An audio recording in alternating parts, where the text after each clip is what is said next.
Explain to our global audience the scope and scale of the export business you do. Well, it's a big part of our business, Tom. I mean, we deal with farmers, and we buy their corn and their soybeans and their wheat, and it's either for domestic consumption or we export it somewhere else. In the case of soybeans, we're an active exporter of soybeans from the American Midwest. So it's an important part of our agricultural supply chain business, and always has been since we were founded in 1865. You have a pulse on this. I want to say Warren Buffett, but I think Warren Buffett would listen to you before he'd listen to anybody else. How many empty rail cars are there because the president messed this up with this, trying to get back to a phase one trade deal? How many empty rail cars are there out there in the cargo world?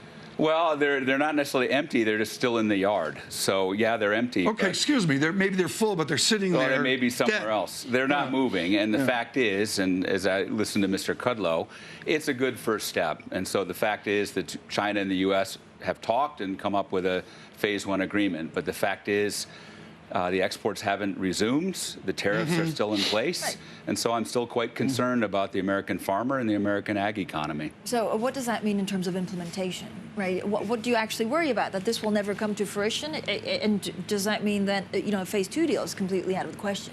I hope not. I mean, I'm going to choose to stay optimistic that there will be a phase two deal and that we will see specifics around what is it that the Chinese are going to buy as part of the commitment to buy. But again, it's still short on details, and until I can see it and understand what it means, yeah, we are going to stay cautiously optimistic along the way. Will China stick to its part of the deal? I'm going to choose to assume that they will.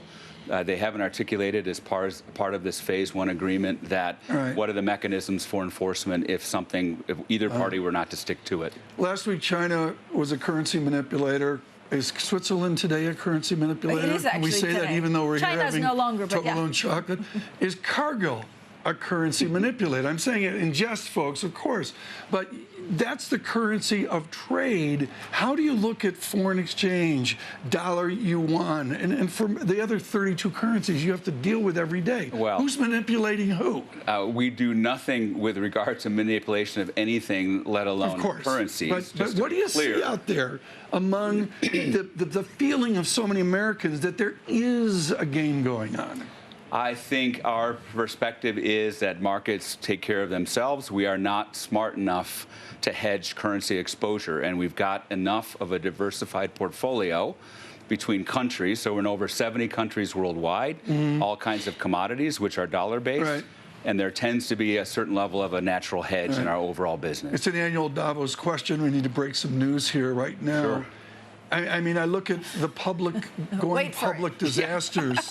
The initial public offering of Cargill Public would be a glorious and beautiful thing. Can we look for that in 2020? No.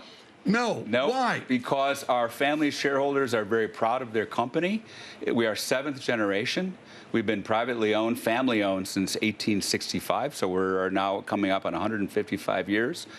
And they are very invested in the company, both emotionally as well as financially. Yeah. I don't see it happening. Will you divest? I know you've divested of Carval. Will you do any more divestments? Yeah, the portfolio is dynamic, so we're always looking for new opportunities. Yeah. Food consumption is changing quickly, so we will always continue to add and subtract from the portfolio. And I will editorialize here and suggest to a third of my family from the Midwest that Mr. MacLennan is right. It is a visceral thing about the heritage of the northern Midwest. It is. The Cargill, it's visceral, folks. Trust me, I learned this the hard way.